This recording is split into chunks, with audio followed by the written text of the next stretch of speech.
할렐루야.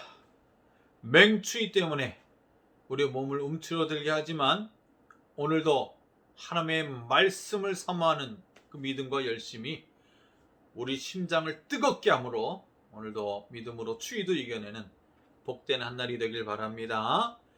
1월 7일 목요일 묵상할 말씀은 사도행전 2장 22절로 36절입니다.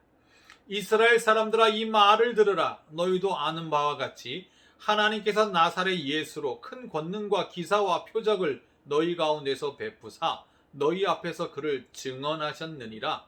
그가 하나님께서 정하신 뜻과 미리 아신 대로 내준 바 되었거늘 너희가 법 없는 자들의 손을 빌려 못 박아 죽였으나 하나님께서 그를 사망의 고통에서 풀어 살리셨으니 이는 그가 사망에 매여 있을 수 없었음이라. 다윗이 그를 가리켜 일으켜 이르되 내가 항상 내 앞에 계신 줄을 배웠으며 나로 요동하지 않게 하기 위하여 그가 내 우편에 계시도다. 그러므로 내 마음이 기뻐하였고 내 혀도 즐거워하였으며 육체도 희망에 거하리니 이는 내 영혼을 음부에 버리지 아니하시며 주의 거룩한 자로 썩음을 당하지 않게 하실 것이미로다. 주께서 생명의 길을 내게 보이셨으니 주 앞에서 내게 기쁨이 충만하게 하시리로다 하였으므로 형제들아, 내가 조상 다윗에 대하여 담대히 말할 수 있노니 다윗이 죽어 장사되어 그 묘가 오늘까지 우리 중에 있도다. 그는 선지자라.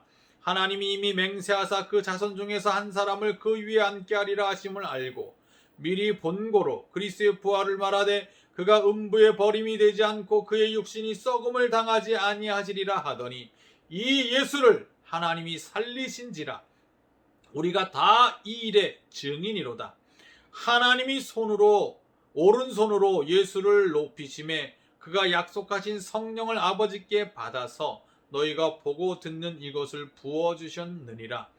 다윗은 하늘에 올라가지 못하였으나 친히 말하여 이르되 주께서 내 주에게 말씀하시기를 내가 내 원수로 내 발등상이 되게 하기까지 너는 내 우편에 앉아있으라 하셨도다 하였으니 그런즉 이스라엘 온 집은 확실히 알지니 너희가 십자가에 못 박은 이 예수를 하나님이 주와 그리스도가 되게 하셨느니라 하니라. 아멘. 사랑하는 성도 여러분, 오늘 말씀은 베드로의 설교가 계속 이어지고 있습니다. 앞 본문에 보시면 베드로의 첫 번째 설교 내용이 무엇입니까? 오순절 성령 강림을 통해서 예수 그리스도의 구원 사역이 완성된 걸 보여주고 있죠. 요엘 선지자의 예언을 통해서 성령 강림의 예언이 그대로 마가의 다락방에 성취된 것을 보여주고 있습니다. 오늘 베드로의 설교의 핵심은 성령 강림에 이어서 예수님이 주다, 우리 인생의 주님이시고 예수 그리스도가 예수님이 그리스도다, 곧 메시아 구원자라 증언하고 있습니다. 누구 먼저 증언하고 있습니까? 22절에 보면 하나님께서 나사렛 예수로 큰 권능과 기사와 표적을 너희 가운데 베푸사 너희 앞에서 그를 증언하셨느니라. 누가요? 놀랍게도 하나님께서 먼저 예수님이 나사렛 예수 앞에 나사렛을 붙이는 것은 예수님이 잘하신 곳입니다. 실제로 사람이 되어서 이 땅에서 성장하신 예수님, 곧 나사렛 예수라 함은 예수님의 역사성을 가리킵니다.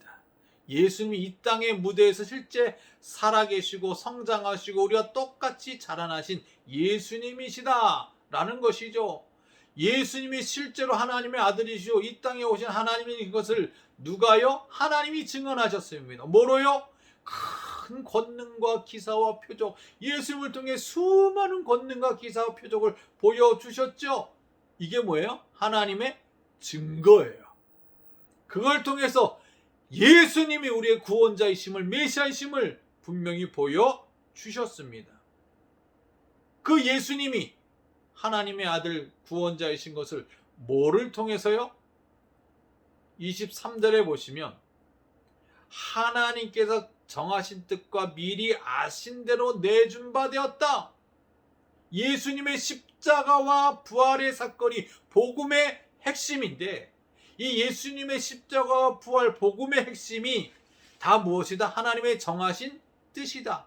그걸 뭐라고 표현합니까? 신학적인 용어로 예정이라고 표현하고, 하나님 미리 아신 대로 예지. 하나님의 예정과 예지 가운데 예수님의 십자가의 죽음과 부활이 있었다라는 겁니다. 여러분, 2000년 전에 예수님 오시고 십자가에 죽으시고 부활하신 것은 어쩌다가 우연히 일어난 일이 아닙니다.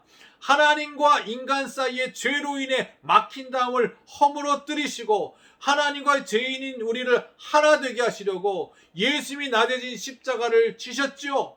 십자가에서 대속의 죽음을 죽으셨지요. 그리고 죄의 삭신 사망을 예수님은 죽음으로 감당하셨죠.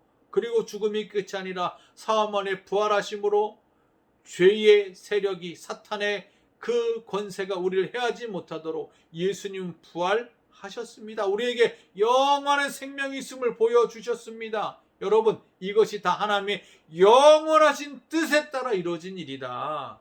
하나님의 예정과 예지 속에 있는 일이다. 어쩌다가 이스라엘 땅에, 베들레헴 땅에, 나사렛 땅에, 갈릴리에, 예루살렘 골고다 언덕에 어쩌다가 일어난 일이 아니라 하나님의 분명한 섭리 속에 있다라는 겁니다. 그리고 예수님을 십자가에 못 박게 한 당시 종교 지도자들, 그리고 로마 청독의 예수님의 사형에 대한 언도, 이건 역시도 하나님의 예정과 섭리 가운데 있다. 그렇다고 그들이 하나님의 섭리라고 해서 그들의 죄가 없다라고 말한 것은 결코 아닙니다. 23절에 보면 너희가 법 없는 자들의 손을 빌려 못 박아 죽였다, 이 말은 뭘까요? 이방인 로마인들의 도움을 받아 예수님을 십자가에 못 박은 그 죄야말로 너희들이 정말 하나님 앞에 엄청난 죄를 저질렀다라는 겁니다. 죄인입니다. 예수님을 십자가에 내어준 그 죄는 엄청난 죄죠. 피값을 받지 않습니까? 그런데 하나님이 어떻게 하셨어요? 32절에 이 예수를 하나님이 살리신지라. 하나님의 부활의 역사를 통해, 그리고 마가의 다락방에 지금 120명이 모여 간절히 기도하고 성령 강림의, 오순절 성령 강림의 엄청난 역사를 통해서 분명히 뭐 알게 된 거예요? 예수님이 하나님 보내신 자구나. 예수님의 십자가 부활은 하나님의 섭리와 예정 속에 있었던 놀라운 역사구나 라고 깨닫고, 야, 하나님이 증언하실 뿐만 아니라 우리가 우리 눈으로 보고 귀로 듣고 예수의 권능과 기적을 본 우리가 다 예수의 일의 증인이다. 하나님도 권능과 기적과 이사를 통해 증언해 주셨고, 베드로를 비롯한 사도들과 우리 역시도 말씀을 통해 믿고 있는 우리들도 다 예수 그리스도의 부활의 증인이다 라는 거 우리 잊어서는 안 됩니다. 정말 예수님은 시편 기자의 그 예언처럼 건축자들의 버린 돌처럼 여겨졌지만 예수님이 부활하심으로 모퉁이의 머릿돌이 되어 주셨습니다. 다윗의 시처럼 다윗의 후손으로 오신 메시아의 십자가의 죽음과 예언을 다윗의 시를 통해서도 보여주지 않습니까? 예, 다윗 역시도 다윗의 후손으로 오실 메시아가 부활하고 우리의 주가 되실 것을 예언하신 걸 볼 때 이것은 다 하나님의 분명한 섭리 속에 있음을 말해주는 것이죠. 그래서 우리가 다 일의 증인이고, 오늘 마지막 결론 말씀이 뭐예요?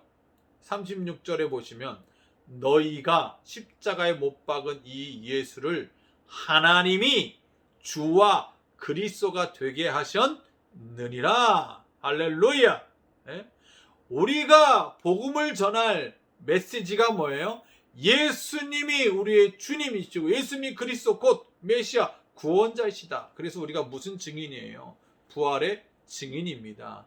예수님이 주님이심을, 하나님의 아들이심을 우리는 온 세상에 전해야 될 증인입니다. 복음의 증인입니다. 십자가 부활의 증인입니다. 초대교회 이후로 주님 다시 오실 때까지, 재림할 때까지 우리가 선포해야 될 이 복음이 예수 그리스도의 십자가와 부활입니다.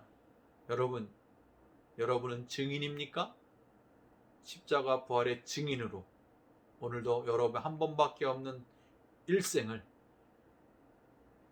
십자가와 부활, 복음의 증인으로 살아가시기를 우리 주님의 이름으로 축복합니다.